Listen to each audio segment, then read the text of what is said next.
See, I don't buy the theory that you don't know how to do this. That is so disgraceful that you would sit here and conflate your failures. I seek unanimous consent to enter into the record of this committee the contents of Hunter Biden's laptop, which I'm in possession of. And it just makes you wonder, did somebody know something? Criminals. You have the lowest deportation rate in the history of the department, right? At a hearing before the House Judiciary Committee, Representative Matt Gaetz grilled Secretary Alejandro Mayorkas. Your data that you cite is misleading. No, it's your data. This is actually what your own agency is reporting. So do you think that it just might be the case that one reason that we will encounter the highest number of illegal immigrations in our nation's history this month and next month, because everybody knows that even if they come here, even if they go through the removal procedures, even if a judge issues a final order, you still think there might be more due process, and you have no plan to remove them. And then when I ask you what the plan is, you say, oh, well, resources, I gotta make finite decisions. I go back to my first question. How many ICE agents to remove the 1.2 million? Congressman, I'd be pleased to provide you with a resourcing data subsequent to this hearing, if I may. And I think it's telling that I think it's telling that you got plans for pronouns and you got plans for misinformation. But when it comes to the plan to remove the people that have had due process, you don't have one at all. Now, 800,000 people have encountered your CBP agents, and those folks have been released into the country. Like, some of those people are going to commit crimes, aren't they? Congressman, may I have a moment to answer your questions? Will some of the 800,000 commit crimes, yes or no? Undoubtedly. Undoubtedly. And so the Americans who are the victims of the crimes for the people that you release in the country are collateral damage that you are willing to accept in order to have our border function as a turnstile. You're willing to accept that collateral damage. Congressman, I couldn't disagree with you more. Let me give you, if I can, some data that will actually... Well, more than the data, how about this? Well, how did it feel to you when you went to the border and the Border Patrol agents turned their back on you?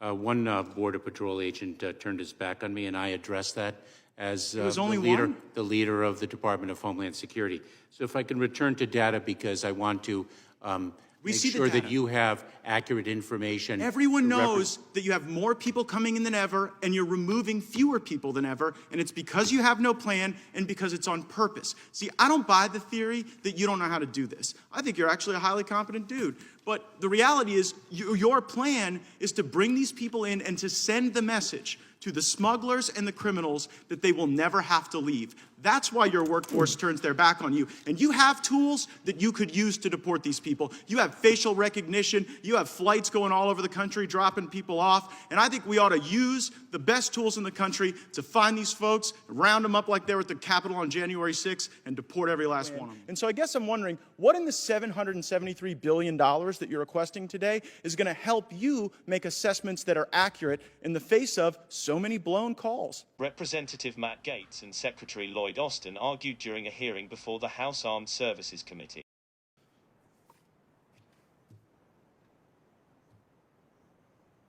You've seen what's in our budget. You've seen how the budget matches the strategy, and so I'll let that speak for itself. Well, I mean, I've also seen that we're behind, Mr. Secretary. We're behind in hypersonics. We failed to deter Russia. Last year, China what do you mean we're behind in hypersonics? How do you? Okay, who's ahead in hypersonics? How do you make that assessment? I don't know. I make that assessment because China is fielding hypersonic weapon systems, and we are still developing them. I make that assessment because Russia actually used one. By the way, your own people brief us that we are behind and that China is winning. Are you aware of the briefings we get on hypersonics?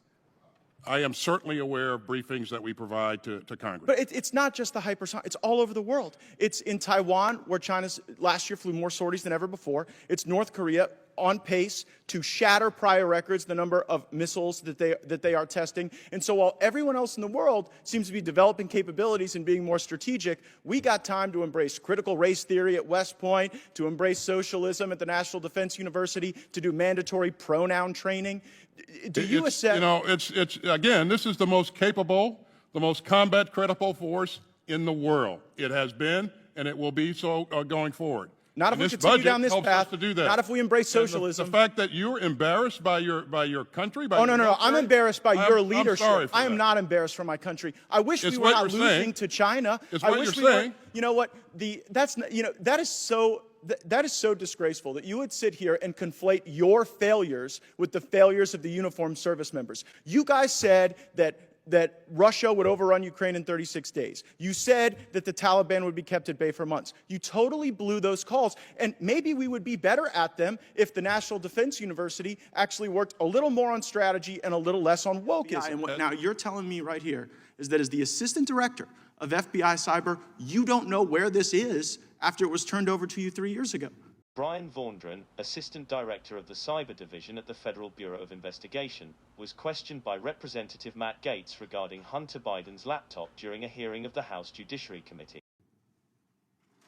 Yes, sir, that's an accurate statement.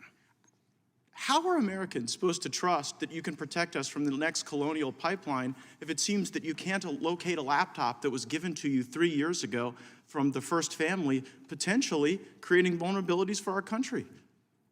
Sir, it's not in the purview of my investigative responsibilities. But that is shocking that you wouldn't, as the assistant director of cyber, know whether or not there are international business deals, kickbacks, shakedowns that are on this laptop that would make the first family suspect to some sort of compromise. Mr. Assistant Director, have you assessed whether or not the first family is compromised as a result of the Hunter Biden laptop? Sir, as a representative of the FBI cyber program, it is not in the realm of my responsibilities to deal with the questions that you're asking me. Has anyone at FBI Cyber been asked to make assessments whether or not the laptop creates a point of vulnerability? Sir, we have multiple lines of investigative responsibility in the FBI. They're all available in public source. Well, I would think you'd know this one. I mean, I would think that if the president's son, who does international business deals, referencing the now president with the Chinese, with Ukrainians, I mean, have you assessed whether or not the Hunter Biden laptop gives Russia the ability to harm our country? Sir, again, we can do this back and forth for the next couple of minutes. I don't have any information about the Hunter Biden laptop or the But should you? I mean, you're the assistant director of FBI Cyber. By the block and line chart, no, sir, I should not. Who should we put in that chair to ask questions about this laptop that FBI has had for 3 years? Sir, I'm not in a position to make a recommendation who should say. So you don't have it, you don't know who has it, you don't know where it is, you're the assistant director. You know, earlier you talked about whether or not you were the Grant Hill or the Christian Laettner. It sounds like you're the Chris Webber trying to call a timeout when you don't have one. So I mean, who is it? Do you even know who has it? Do you know who we should put in that chair to ask these questions to? No, sir, I don't know who has it. Well, could you find out and tell us? You're going to have to give us briefings, thanks to Mr. Liu and Mr. Massey's question about whether or not the FBI was taking a $5 million test drive on the Pegasus system that was being used to target people in politics, people in government, people in the media, people in American life. So will you commit to give us a briefing as the assistant director of FBI Cyber as to where the laptop is, whether or not it's a point of vulnerability, whether or not the American people should wonder whether or not the first family is compromised? Sir, I'd be happy to take your request back to our office. Gosh, I mean, will you advocate for that briefing? As in, you will? I will be happy to take your request back to FBI headquarters. Well, do you believe that that is a briefing that the Congress is worthy of having, I guess? Sir, I'm not going to answer that question. Right? I'm here to talk. The Is that invitation, time sir, out? the invitation says oversight of the FBI's cyber division. It does not say anything. Well, about right, the but I mean, top this is a cyber asset. This It's is a not a point of cyber asset. vulnerability. If there are passwords, if there are business deals, if there are references to things that could harm our country, like you can't even sit here right now and say that you know that there's not a point of vulnerability. Maybe there are other crimes, maybe there are tax issues or whatever, but as it relates to our, I mean, is the first family sufficient cyber infrastructure to protect? You don't even know if they're compromised. Tell you what, Mr. Chairman, I seek unanimous consent to enter into the record of this committee the contents of Hunter Biden's laptop, which I'm in possession of. I'm not.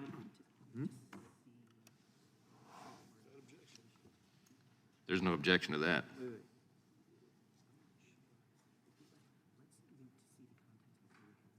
So I can't say no objection. I've never had. I such will a object pending further investigation. And what's the basis of that objection?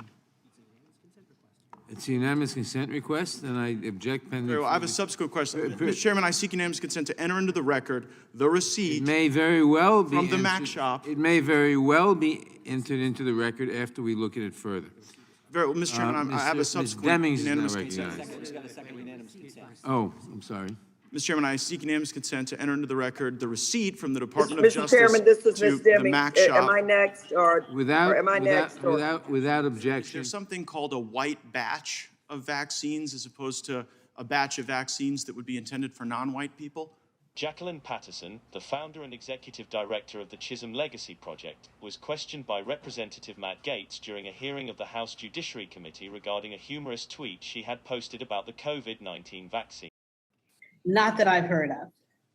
Not that you've heard of. It's interesting, I found a tweet of yours from December 3rd, almost a year ago today, 2020, where you tweeted, "My COVID-19 vaccination plan, go to the whitest neighborhood I can find to make sure my dose comes from a white batch." How should we think about that tweet? As the humor that it was intended, albeit kind of a dark humor in terms of the reality of the Tuskegee experiments and so forth in our community. And so there was a whole string of commentary that we had following from that about how it was a shame that we even have to think in these types of terms. So that's where. Well, it would seemingly be more of a shame if we thought in these terms without a basis. And I understand people, put things on Twitter sometimes that are jokes. And I noted in response to your tweet, an account called Urban Dashboard replied, "You have a great sense of humor, but too painful to laugh at that joke." And then you replied, "I know, it's all too painful all day, every day. And as I said, I was barely joking because it's real!" Exclamation point. Yes, the situation. So is it real that there's different, because you talked about a white batch, are white batches real?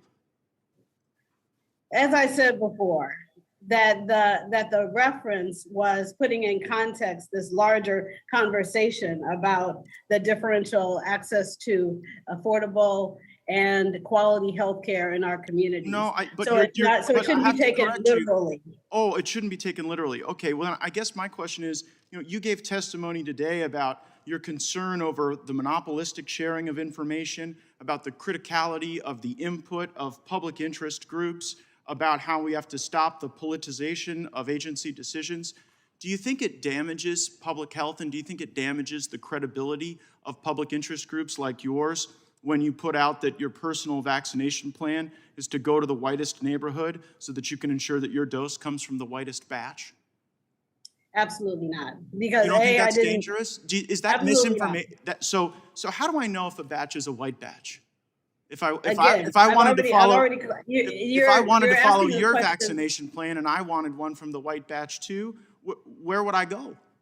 Again, you're being facetious, and I've already responded to the question, and so I'm not going to respond to it again because there's not new information to provide. Well, do you think that being facetious about race-based vaccination issues is dangerous? Because we have seen data that there are communities of color that are more skeptical of vaccines, and do you think that facetious comments like this are helpful?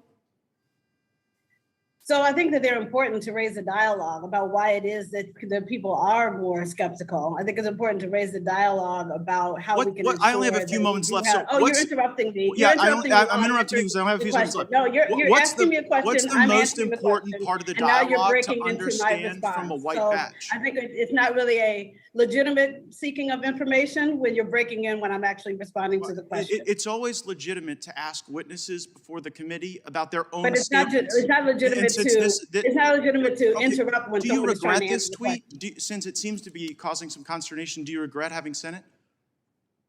No. because it's causing consternation with you. It caused an interesting and important dialogue that is not one that I'm the only one having, that number of us are having. I think that sometimes that dialogue can metastasize into disinformation and can actually harm the people that you say you're here to help. My time's up. No, it actually. And I seek unanimous consent to enter into the record a Fortune.com piece entitled Speaker Nancy Pelosi's husband cashed in on big tech just as Congress was set to pounce. Representative Matt Gaetz brought up a stock sale by Speaker Pelosi's husband during a House Judiciary Committee hearing. Without objection? And in that article, there's discussion of the spouse of the Speaker of the House making a $6 million call on stocks that netted $5.3 million while we're not moving these bills.